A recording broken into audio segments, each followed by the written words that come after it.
Welcome to the Solemn Vanguard channel. Today we have some things to discuss. So first of all, we saw two more promos. The one for Aqua Force is an on-hit that if it's second or first battle it boosts Counterblast 1 and you get to retire something.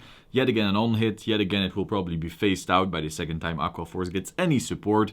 So I'm against it. I love the art. I'm so sad they waste the art on a card that will be useless in like a few months. Well, a few months. It will be long before Aqua Force gets more support, but regardless, you get the point. Same for Viviana. A big disappointment. Now, Mega Colony is getting a card that is absolutely bonkers, and oh how I wish Aqua Force would get something like that. If it's resting, nothing of your opponent can stand in the same column. But if it's attack hits or an attack that it boosted hits, you have to put it into Soul and Countercharge. So essentially, your opponent gets the choice. Either I can't stand for shit, or you get free resources. Beyond that, if you're really desperate, you could always just swing for 8 and then your opponent just can't stand that whole column just like that. So overall, a really solid card. I think Mega Colony is still a sleeper deck. It's really good in Standard, to be honest. Like, I was really wrong about how good that deck is regardless because of underrepresentation and no one thinking it's good.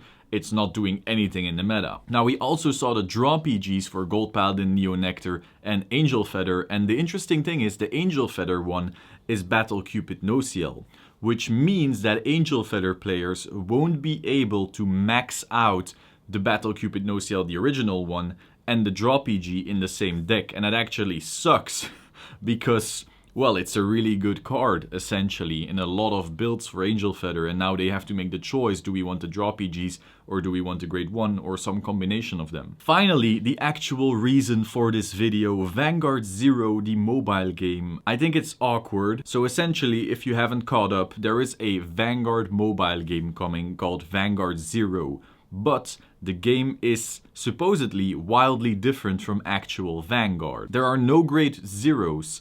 Grade 3s are your triggers. You can't guard in your opponent's turn. Instead, your grade 2s that normally have intercept now have taunt. And it looks like it's all original Vanguard. So not even V era, not G era, not Legion. Actually, the very first cards, which is so awkward to me. Like, I get why. Sure, you want to make a mobile game simpler, but why would you suddenly push it back to cards that like new players will never see, never interact with? And beyond that, the game is totally different.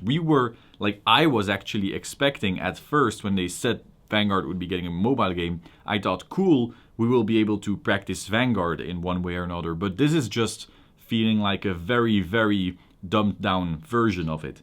I get why. Because no one wants to sit there going, like, playing actual Vanguard on such tiny ass screen. It wouldn't work. But on the other hand, I find it odd how you try to sell it in this totally Vanguard way without any semblance of the game. And like, you could say, oh, but it's still kind of the same. Like, no, it's not. It won't run in the same way. It's more like the taunt thing, if it's correct, is closer to Hearthstone than it is to actual Vanguard. The only interaction you have in your opponent's turn in Vanguard is guarding. If you take that away, there is no interaction whatsoever. Now, there are perfect guards, but instead of using them to guard from hand, they essentially negate damage from hand. So could it be fun? Sure.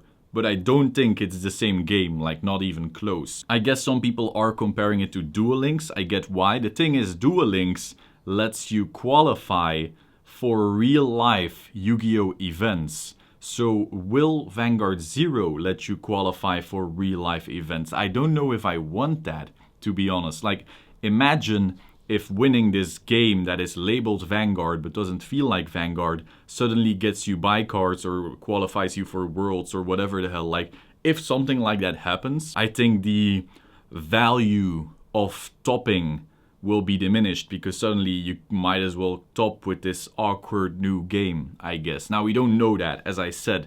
It's just I'm afraid that if that happens, it won't be that good. I'm also wondering, many clans back in the day actually weren't even functional. Like Grand Blue, when it first came out, the very first booster, or was it the second, or very first, I don't know.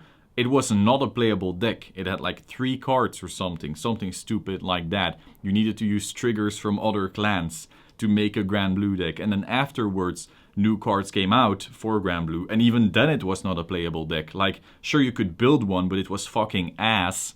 The only decks you could effectively run were the ones from the protagonists. And so I'm wondering if this is so focused on the very oldest days, will this mean you can only play protagonist decks to actually win? Like, in the ad, you see various clans that aren't protagonist decks, so will they just make up new cards? Will they take some stuff from V? Like, I don't get how they will realistically try to do it. Regardless, that's my thoughts for now. Hope you found this interesting. If you did, please subscribe to the Solemn Vanguard channel and click the bell button to stay up to date. Like the video if you like the video, and let me know your thoughts in the comments down below. I will see you soon. Ciao.